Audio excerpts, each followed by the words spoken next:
What's up, guys? It's Bob Morreale here, and welcome to another episode of On the Dyno.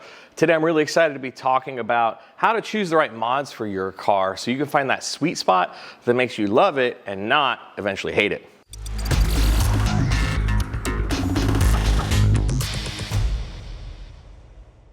Guys, welcome back. So today we're going to be discussing how to choose the right mods for your car. And I am actually really passionate about this because I've seen tons of customers over the years who actually turned out great and some didn't turn out as great, meaning they didn't love the outcome for their car. So if you're watching this from a customer's perspective, I want to encourage you guys to understand one thing. More is not always better. And I'd be willing to bet that I could pick the average customer who doesn't have a ton of experience in a performance car.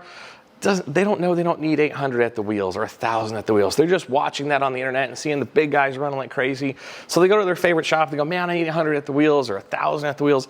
They get it, they don't love it, they don't love how the car drives, and then they get mad at the shop, and then there's this big thing where this car that you once loved and you loved taking out anytime you wanted and dropping the hammer and flipping the keys to your buddy and saying, let's see how she goes. You can't do that anymore, so you're unhappy. So the point of this video is I don't want you to end up at that point, right? So the idea is to understand, A, what is it making now? And then B, where should I be happy? So I'm gonna give you a couple of what I call the sweet spots. And if you draw it on a diagram, there's usually a line. And we talk about this with shop owners and tuners.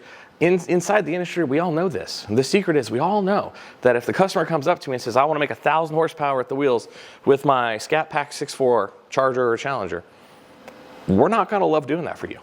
I mean, some shops will, don't get me wrong. There's nothing wrong with doing it. But we're going to look at you kind of funny and go, why? Because most of the people that tune for a living or do performance work for a living, we know you don't need it, and you will not even know the difference between 700 at the wheels and 1,000 at the wheels because they're all spinning. It doesn't matter. So here's the point. I want to teach you some sweet spots for some cars, and I want to teach you two different ways of getting there based on what you like. So let's talk about the sweet spots for like GM, LS, LT type stuff, right?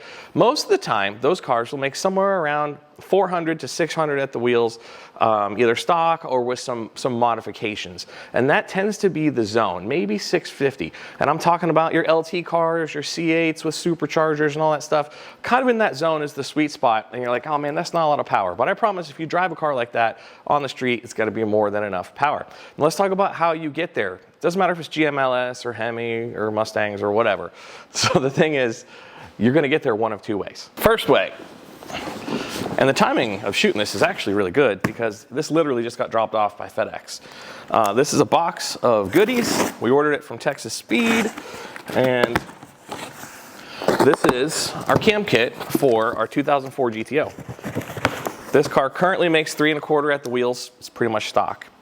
But this little cam kit is gonna wake this up quite a bit. It's got everything we're gonna need, and this is one way of making that power. There we go. Nice little cam, right? So, why are we bringing this up? If you decide to go this route as opposed to the forced induction route, you're probably gonna spend about $2,000 or less, and you're gonna pick up around 50, 60 horsepower, depending on if you do the exhaust at the same time. And you're gonna get all this stuff. You're gonna get valve springs, you're gonna get a cam, get all the associated goodies. You definitely wanna put some lifters in, because we all know our buddies at GM are not really winning in that world today, and all the stuff that kind of goes with it. But understand something. If you go this route, you're gonna have a car that drives differently. The car is going to be more rough, more muscle car angry. And if you're cool with that and your driver, maybe it's your daily, maybe you don't want that, maybe you do, you just gotta know. It's gonna make fantastic power, it's just gonna do it a bit differently. So it's gonna rumble, it's gonna have a lump. Those are awesome things. Just know that going into it because I want you to be happy with the outcome. As opposed to if you go to a forced induction route. You can make the same power, you can make more power, but understanding when you go to a forced induction route, it's gonna make great power, but it doesn't necessarily have any of that anger or rumble to it. So you have to decide how you want to get there. So if you're going daily on your vehicle or you're going to drive it a ton and you really rely on it, don't get a huge cam. Go ahead and get a cam if you want a cam. Get like a stage 1. And this is what we always tell people, students, customers, doesn't matter. You don't need a stage 4 cam. Go watch the people that make the cams. They'll tell you, you don't need a stage 4 cam because the drivability gets much worse and you don't get that much more power.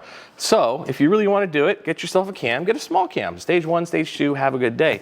Or take your favorite supercharger, get a Pro Charger, get a Magnuson, whatever you prefer, and go ahead and make that same or more power, but you're not gonna have that rumble. So just understand, those are the two ways in which you're gonna go about making that happen. And we talked a little bit earlier about your GMLSs, somewhere between 400 and 650 at the wheels. That's kind of the sweet spot. I know people are like, nah, man, I saw this video on YouTube. They're making 800, blah, blah, blah, blah, blah. Yeah, but what's it cost to get there? And when you think about it, you could take any of your GMLS LT cars and get to 400 to 650 at the wheels, maybe even 700 on a stretch. And you don't have a ton of money invested, but every car has that threshold. Our C8 that we've built makes a great example of this. It makes 600 to 650 at the wheels with a Magnuson 2650. And guess what? If I want to make more than that, we're going to need like a port injection kit, and we're going to need this, that, and this, and that.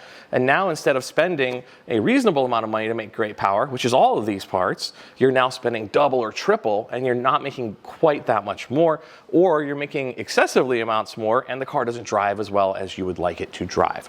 So just understand, that's your GMLS LT. Your Hemis are a little bit more, but they're pretty much in the same ballpark.